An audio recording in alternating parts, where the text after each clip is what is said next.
Thinking about buying a portable shed, portable building like this one behind me. This one was just delivered 2 days ago. I'm going to show you how to build the proper shed base. And I'm going to show you the difference between the proper way to do it and the wrong way to do it. So I'm going to show you how I did this one. Okay, so here's what I did. I built pretty much a box all the way around my shed out of 2x6s. Now this is 2x6 ground contact pressure treated wood. It's basically a box all the way around the shed, about 24 inches out. Now you don't have to go this far out. You can, make your box as big as you want or as small as you want. And then I put in 6 inches of gravel, leveled it all out, and then this orange paint lines, that's just for the delivery guy to place the shed in the place I wanted it. And then what this stuff here is actually roofing paper, because I don't want weeds growing up around the outside of the shed.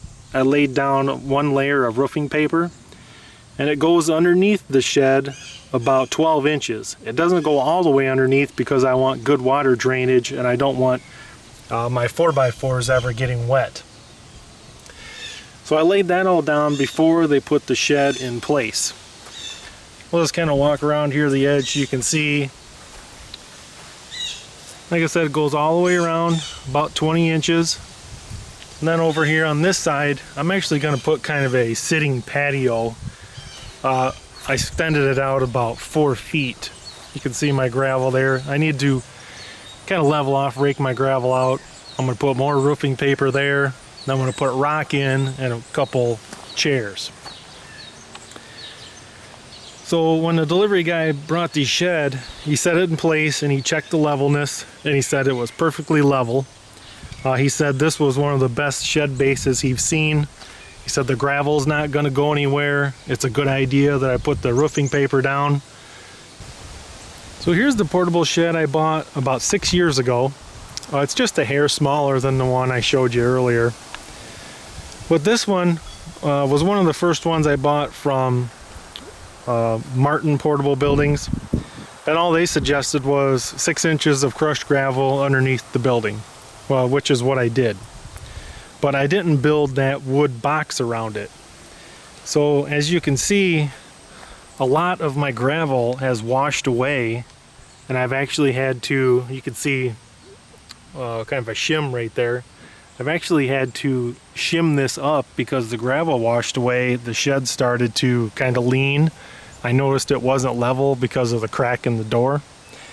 And it actually washed away like probably 2-3 inches of gravel that I had underneath there. So, I mean, it's going to be fine. Like I said, I had to shim up the backside to re-level it. You can kind of see the gravel back there in the corner. Let me zoom in a little bit. See how that's kind of washed out, for, just from 6-7 years of hard rain, in winter, stuff like that. It's washed out the shed base. So that's the difference between a proper shed base, like I showed you up there with me building the 2x6 framework all the way around, and an improper shed base. Now, I didn't really know any difference. The other portable shed that I bought, let's see, maybe 12 years ago, was in a different location. The ground was totally level, so I didn't really have a problem with that one. Here you can, let me zoom in here, I'll show you. See how I had to put some patio blocks under there in the back? And you can see the gravel has washed out from underneath it. So the purpose of the video is to kind of show you guys what kind of failed on me as far as my shed base and the new shed base I built with the box around it. And you can use 2x4s, 2x6, 2x8s. That all really depends on how level your land is.